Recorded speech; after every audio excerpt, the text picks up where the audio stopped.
Сәлем достар! Бүгін мен сіздерге бөлме гүлдерін тез өсіретін, тіпті қурап тұрған гүлдерді тез қалыпқа келтіретін, өзімнің жылдар бойы пайдаланып келе жатқан 4 құпия әдісімен бөлісетін боламын. Мен бұл әдістердің барлығын бірнеше жылдан бері қолданамын.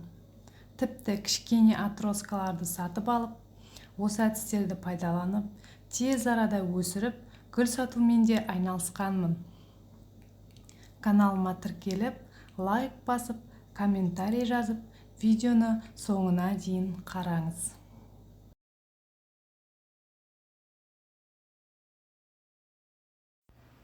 Бірінші әдіс. Бұл әдісті барлығы біледі деп ойлаймын. Балалар жейтін бананның қабығын 1 литр суға салып, бетін жауып 4-5 күн қойып қоясыз. Банкадағы су қоймалжың болып, иісі шыға бастағанда шамамен 4-5 литр суға араластырып, гүлдеріңізді суарасыз. Екінші әдіс.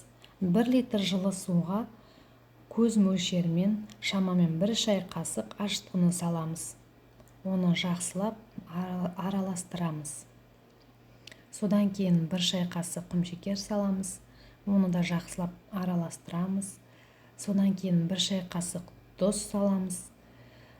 Оны да жақсылап араластырып, бетін жауып, жылы жерге 2-3 күнге қойып қоямыз.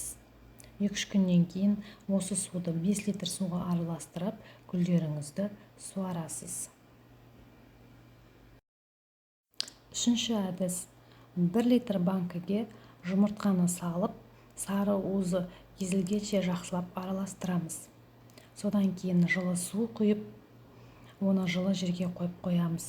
Жұмыртқаның енді иісі шығып келе жатқанда 4-5 литр суға араластырып, гүлдеріңізді суарасыз. Төртінші әдіс.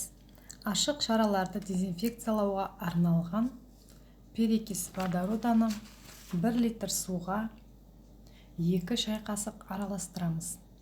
Және осы сумен гүлдерді суғарасыз. Бұл гүлдердегі зиянкестерді кетіреді, гүлдің топырағын қыздырып, гүлді тез өсуге жәрдемдеседі. Және гүлдердің топырағындағы жағымсыз иістерді жояды.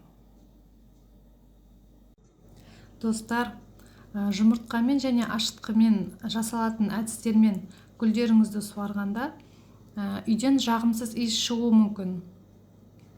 Терезелеріңізді ашып қойсаңыз, тез кетіп қалады. Видео пайдалы болса, лайк басып, сұрақтарыңыз болса, комментарий жазыңыздар. Алдағы уақытта үй жағдайына арналған пайдалы кеңестермен бөлісетін боламын. Қоңыраушаны басып, менің жаңа видеоларымнан хабардар болып отырыңыз.